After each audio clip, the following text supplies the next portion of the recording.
Man, oh man, every time this game in particular asks me if I would like to start a new journey, I have a really difficult time saying no. What is up, guys? How is it going? This is Bradley Overrated, and today I am reviewing the game Journey, a game that I wasn't initially going to review, but then I've just barely finished up Flower, which, by the way, if you want to check out that review, I'll have a link in the description down below of Flower and Flow. And like I said, I just finished playing Flower, and then lo and behold, right to the right of it is the game Journey, and I'm just thinking, oh, I love that game. It came out 7 years ago by that game company. Don't you just love that game company? Man, that game company can make some pretty dang good games. And then it was literally a click away, so obviously I clicked on Journey, and here we are now. I am reviewing this game for you. Sorry, this is a long intro, but I can't help it. I just wanted to gush a little bit because I just finished playing Flower, which made me very happy, and then I see Journey, and now I have to play Journey because it's also going to make me very happy. So sit back tight, guys. Let's discuss this game now, and let's review the game Journey as we go on this adventure together.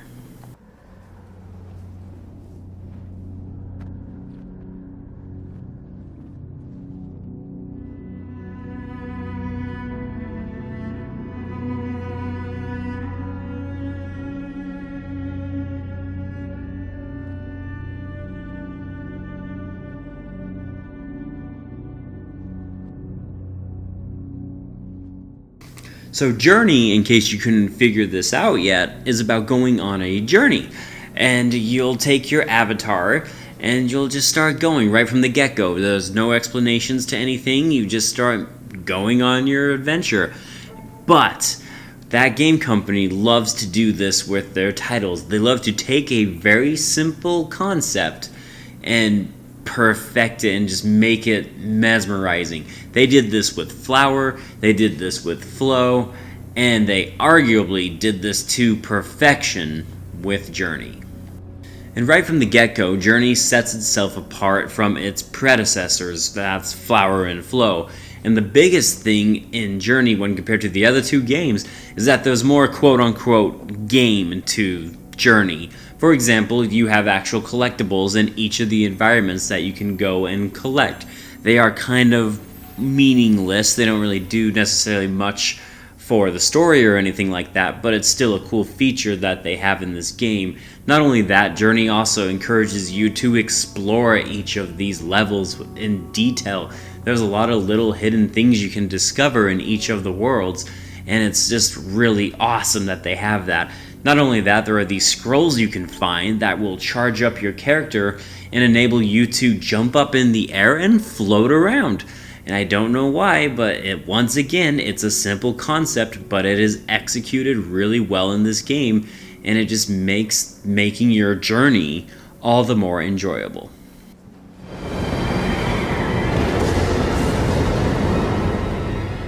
But the thing I love most about Journey is the fact that it just gives you a huge array of different emotions as you play the game. You will truly experience great joy and great sorrow, along with great struggle, and you will actually feel these inside you as you play this game, because each of the levels and environments are so different that it just forces you to feel different things. It is absolutely wonderful. Like, take for example here, your avatar is just struggling to survive, and you're wondering if you're going to make it to the next, so to speak, checkpoint, and it just makes you want to press forward, but at the same time you feel for your avatar. You can feel that desperation and despair and struggle. It just feels so real when you play this game, and I don't know how they pulled it off, but this is a really well designed game, and in and of itself it tells a story every single time you play it, and you'll experience something new just by the way the game is designed. But never fret and never fear, because you are not alone in your journey. At least you don't have to be. As you play this game, you'll discover that there are in fact other avatars that you'll encounter in this game, and you can have the option of joining them on their journey or just doing your own thing. You can actually finish the entire game with a companion if you like. Now you don't have to, you can go off and do your own thing, or they can ditch you and vice versa. But it's a pretty cool feeling when you think about it, that you don't have to be alone, and once again, that's part of what adds the experience in this game. Not only that, but this game does incorporate a lot of different puzzles for you to solve, and if you struggle, this avatar buddy that's next to you, he can help you out along the way if you're struggling to figure out what you need to do to get to the next step.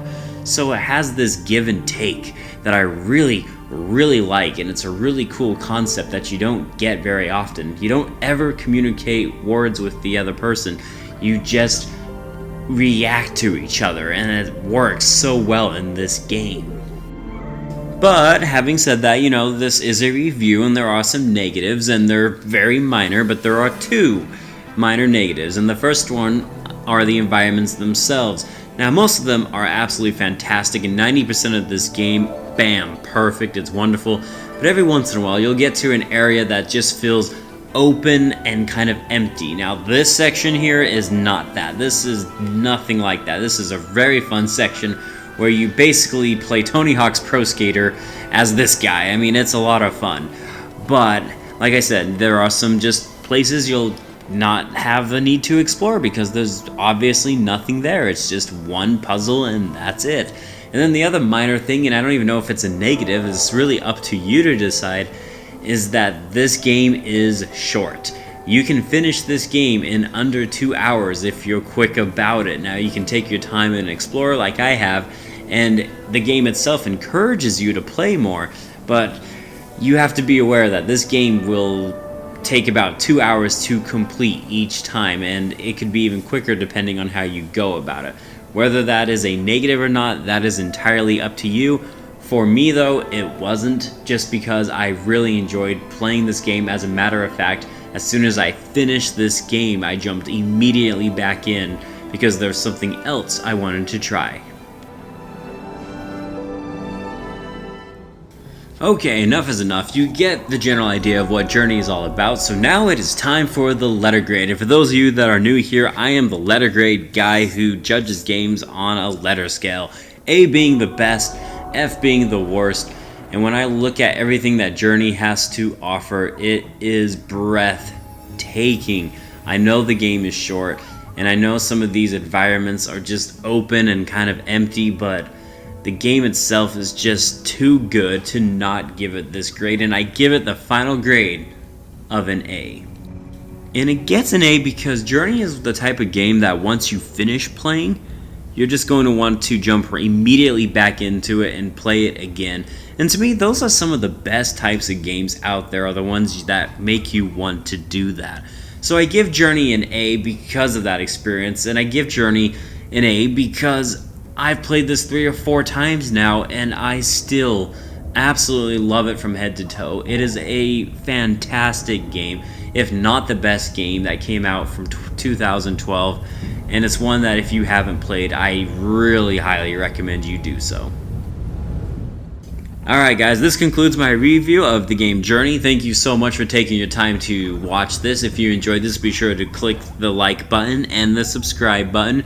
I always appreciate new people to tell me what games to play, and if there's a game that you want me to play, be sure to let me know in the comments down below, and check out my other videos. I've done a lot of reviews on this channel, and I'm going to keep doing them as it is my quest to play them all.